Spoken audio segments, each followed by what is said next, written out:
Namasté les divines et les divins. J'espère que vous allez bien depuis la fois dernière, que tout s'est bien passé avec les prévisions hein, que je vous ai suggérées et que vous avez pu les adapter à la situation concernée.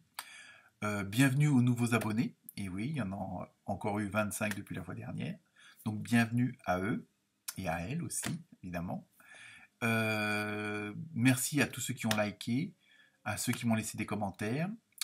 Donc, je vais vous proposer l'horoscope pour la semaine du 28 juin, avec, évidemment, en souhaitant un bon anniversaire à tous les cancers et les cancérettes qui vont le fêter cette semaine, puisqu'on est encore dans, je crois que ça doit être le premier décan. Sinon, comme d'habitude, vous ne prenez que ce qui vous intéresse. Si votre signe principal ne vous convient pas, allez voir votre ascendant, ou alors votre signe opposé, que je vous communiquerai dans chaque présentation de chaque signe. Cette semaine, sinon, les sous-titres sont toujours disponibles en anglais, en français, en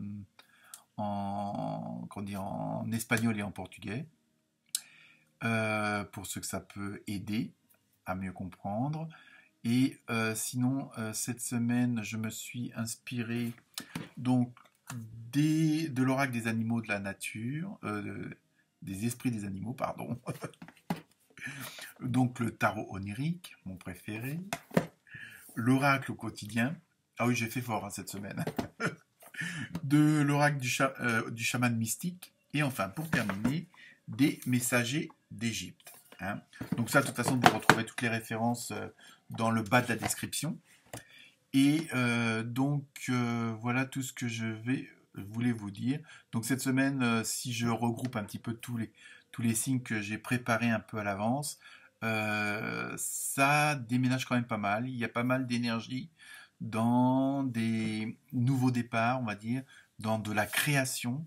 Hein. Je pense que pas mal d'entre vous sont arrivés à un moment charnière de leur existence, on va dire, de leur chemin, et que pas mal de décisions vont être prises pour aller vers du meilleur et surtout pour faire ce qui est en adéquation avec ce que vous ressentez au fond de vous-même.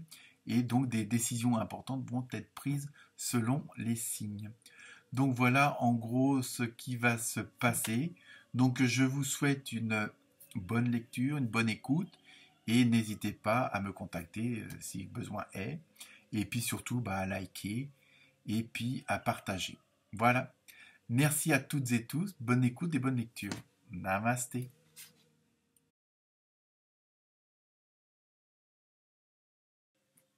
Namasté les béliers, les bélières. Donc pour vous cette semaine, donc le signe opposé c'est la balance. En numérologie vous avez eu le 1, donc ce qui correspond à tout ce qui est début, commencement de nouvelles choses, les ambitions que vous avez pour l'avenir, et en même temps ça regroupe aussi la maîtrise de tout ça. Hein. Donc on va voir ce que ça donne avec les cartes. Donc au niveau du tarot des animaux sauvages, vous avez eu le lion. Hein. Donc là pareil, on va voir la signification. En tarot onirique, vous avez eu la grande prêtresse et le valet de coupe. Pour le tarot du quotidien, vous avez eu l'oxygène, c'est la vie. Et oui. Je me suis aussi servi, avec ça j'ai oublié de le dire, le tarot égyptien. Donc là, vous avez eu une Nephthys. Et pour terminer, vous avez eu le sorcier. Donc tout ça pour vous dire que cette semaine, ça va être une semaine où, bon, je dirais pas c'est forcément des remises en question, mais ça va être surtout arrêter, vous retirer du train-train quotidien. Hein, peut-être parce que vous en arrivez à un point où ça a assez duré, on va dire, hein, et vous voulez avoir une vision plus élargie de ce que vous voulez faire, de ce que vous attendez, hein, quel que soit le domaine, hein, professionnel, familial, amical. Et en même temps, on vous propose, on vous suggère de rester ouvert à de nouvelles émotions. Et ça, je crois que c'est déjà ressorti une fois dans un des tirages il n'y a pas si longtemps que ça. Bon, parce que vous allez sans doute faire de nouvelles rencontres, vous allez avoir de nouvelles, comment dire, perspectives en vue et qui vont vous faire remonter des émotions que vous n'ayez peut-être pas forcément l'habitude d'avoir, ou du moins sous une autre forme. Hein. Vous n'êtes pas trop habitué à ce genre de ressenti. Hein. Donc, il va falloir être souple. Ça veut dire que c'est pas veut dire que c'est un mauvais ressenti, mais comme on n'est pas habitué et que c'est nouveau, euh, ça peut perturber, ça peut déranger et ça peut bon freiner dans certaines actions. Donc en même temps, on vous demande de là, il y avait une petite mouche, je sais pas ce qu'il y a. Un peu de voir ce que vous avez appris du passé, hein, que ce soit le bon ou le moins bon. Qu'est-ce que vous en avez retenu? Euh, et c'est une sorte d'un petit peu de rétrospective de votre vie entre guillemets passée et voir pourquoi vous en êtes arrivé là, pourquoi vous êtes dans cette situation-là, hein, pourquoi vous êtes avec ces personnes-là, qu'est-ce qui a fait que vous avez pris ce chemin-là. Donc, et à ce moment-là, voir un petit peu en fonction de toute cette petite analyse, on va dire, ça va vous permettre peut-être de mettre de nouvelles actions en place. Et c'est pour ça qu'on vous demande de rester ouvert, mais dans les émotions, l'éventail peut être assez large. Hein. Bon, après, vous pouvez craindre un petit peu le nouveau, changer de travail, changer de région, changer de pays, changer de femme ou d'homme. Je blague. Bon, enfin, vous pouvez aussi. Hein, c'est pas. Ouais, chaque chose parfois peut avoir une fin. Hein, donc, mais bon, c'est pas. Faut pas le voir sur le côté dramatique, c'est ça que je veux dire. Non, je rigole. Moi, c'est que cette mouche.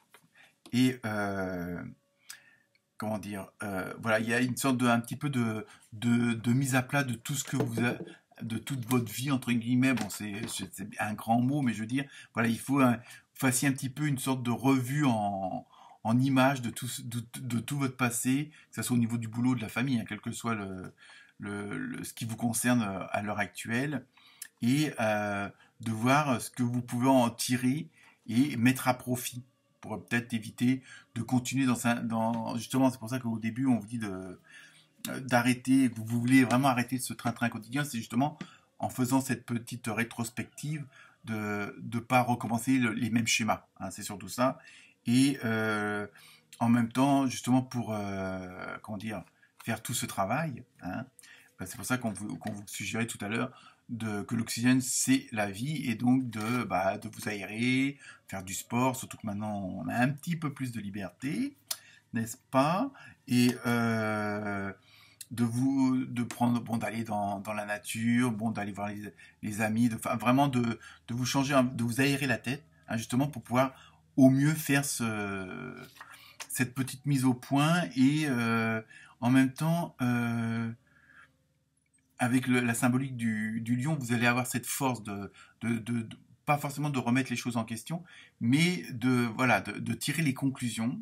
Et pour vous, cette semaine, au ressenti, ce sera des bonnes conclusions, hein, même si parfois ça n'a pas toujours été facile.